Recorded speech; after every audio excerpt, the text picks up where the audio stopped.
El siglo XXI se caracteriza por un constante enfrentamiento de ideas relacionadas al patrimonio cultural, como es el caso de la teoría de la restauración, que presenta un conjunto de reflexiones o pensamientos que están en constante contraposición en referencia a los aspectos valorativos de los bienes culturales, por ejemplo, de los edificios y las ciudades antiguas.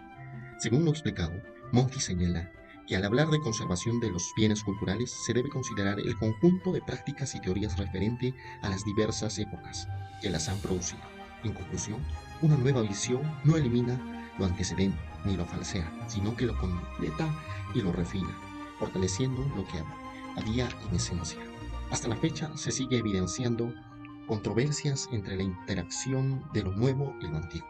Por ejemplo, Alberto María Rechelli indica que la arquitectura contemporánea es un virus que ataca a los centros históricos, mostrándose en contra de la inserción moderna dentro de la ciudad antigua. La concepción ideológica, que se inicia desde el siglo de las luces y que continúa hasta hoy, se fundamenta en la ruptura de tiempo, continuidad de los sitios y métodos. Esta es la causa de las dificultades que se presentan a la hora de que una producción arquitectónica más avanzada sea integrada a un centro histórico. Para ello, Rechelli opina que a la hora de intervenir en la ciudad antigua, lo importante es ponerse de acuerdo sobre un problema fundamental y prioritario, es decir, qué código de lenguaje arquitectónico se debe proyectar y ejecutar. Actualmente no existe el consenso respecto a la inclusión moderna en la ciudad antigua, ocupando más de 100 años de discusión en Occidente. Ante esta disyuntiva, Anton Capital propone la práctica de la analogía formal a la hora de intervenir en los movimientos, encontrando instrumentos formales que busquen una nueva unidad para la obra. En términos generales, la conservación actual es la búsqueda de un equilibrio de las distintas instancias axiológicas, siempre tomando en consideración al ser humano y su proyecto de vida, como lo refiere Marina Weichmann. La Carta de Atenas del 2003, en sus últimos pronunciamientos, refiere que el crecimiento de las ciudades europeas del siglo XXI debe tener el equilibrio entre esta polaridad constituida por la continuidad de una cultura común y la constante construcción de esa cultura, tal como lo indica Weichmann. Entonces, en esta nueva concepción de la ciudad actual, está plenamente integrada la ciudad histórica, buscando la salvaguardia y el desarrollo de los elementos tradicionales, memoriales, compartidos y la identidad del entorno urbano, que incluye las tradiciones locales, contribuyendo a la mejora del medio rural. El proceso del diálogo intercultural está siendo reestructurado y evitando una única postura eurocéntrica, produciendo el reconocimiento de las diversidades de cultura y sociedades del planeta, como se señala en el documento de Nara sobre la autenticidad.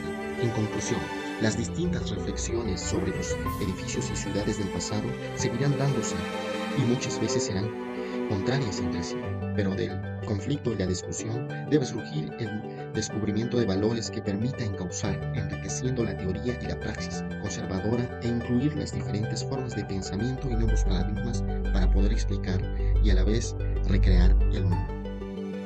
Los principales representantes del siglo XXI son Guglielmo Monti, Alberto Maria Rechelli, Marina Weichmann, Anton Capital, Mies van der Rohe, Zaha Hadid y Ren Koolhaas. Guglielmo Monti aporta muchos conocimientos para el siglo XXI. Anton Capital defiende la restauración análoga, que se caracteriza por la utilización de criterios, métodos y conocimientos de técnicas de restauración italiana. También impulsa la creación de normas jurídicas para la tutela del patrimonio. Hace una crítica a la restauración estilística que mantenía las ideas de Viollet-le-Duc y la conservación integral que tuvo su origen en la Carta de Restauración de Ámsterdam de 1975. Considera que la restauración estilística procede por la falsificación constructiva al no incluir las técnicas contemporáneas, por lo que la autenticidad arquitectónica se fractura en su integridad al omitirse la noción constructiva de este. Antón cree que se comete un falso histórico, ya que entre la planimetría y el estilo propio del método se muestra una clara división. En relación a la conservación integral, menciona que el restauro conservativo suspende todo juicio de valor que evite interpretaciones siempre discutibles y propone considerar la historia de la arquitectura no como ligada a los valores de la historia del arte, sino a la concreta especificidad y materialidad arquitectónica, volviendo a proponer los principios científicos y de acción mínima como método único. Este proceso conlleva la intervención análoga, que en el proceso pueden tener algunas alteraciones diferentes a lo que previamente se habían concebido para el bien cultural. La intervención del Templo de Santa Ana según Cesenaro, Salas y Valverde, corresponde a una restauración estilística, según lo menciona el texto. Alberto María Rachelli considera necesario, primero, que el bien debe encontrarse socialmente funcional, y segundo, que debe encontrarse económicamente activa para sostenerse a sí misma, y de esta manera debe revalorizar su naturaleza material e inmaterial sumado a su entorno. Es necesario que el nuevo uso asignado sea compatible con la inicial, ya que de oponerse a esta estaría sentenciado a su deterioro. La postura de Rachelli responde a las intervenciones en las que se destruyen los restos hallados o se borra la memoria del lugar, sumado a las intervenciones donde solo se mantiene la fachada, al que lo va a denominar facharismo, y que lo demás es una construcción nueva. Marina Weissman dedicó buena parte de su vida a reflexionar sobre el desarrollo de las ideas arquitectónicas en los países latinoamericanos. Aportó sus conocimientos producto de una sólida formación cultural y filosófica, en la que desarrolla propuestas metodológicas especialmente diseñadas para el análisis de nuestra particular realidad.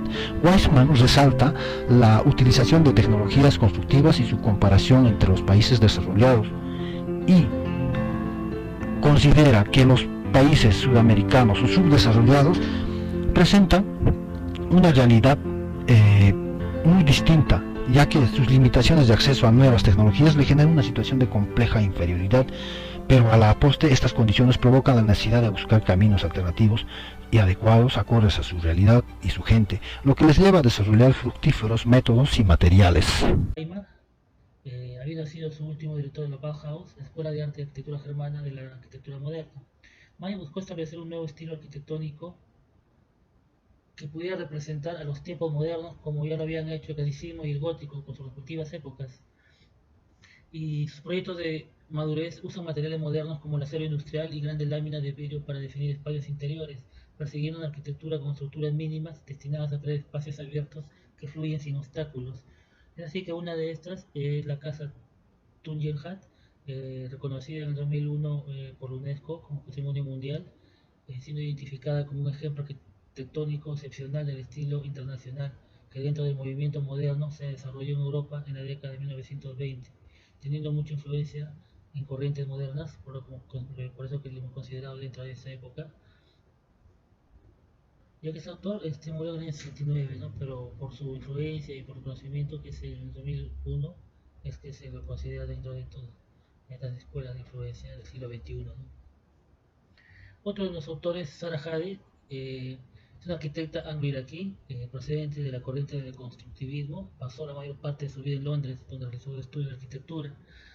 Recibió premios como arquitecta como el premio Mies van der Rohe de 2003, el premio Pritzker, que es uno de los principales premios en arquitectura, siendo la primera mujer que consigue este galardón, y el premio Imperiale en el 2009.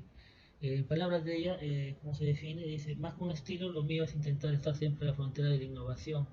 De ahí su carácter también innovador, y habiendo diseñado también el Plan Maestro de Singapur en el 2002, ¿no? Por lo que se le considera dentro de estos teóricos del urbanismo y de la integración de la gente, estas tendencias modernas, ¿no? De arquitectura moderna.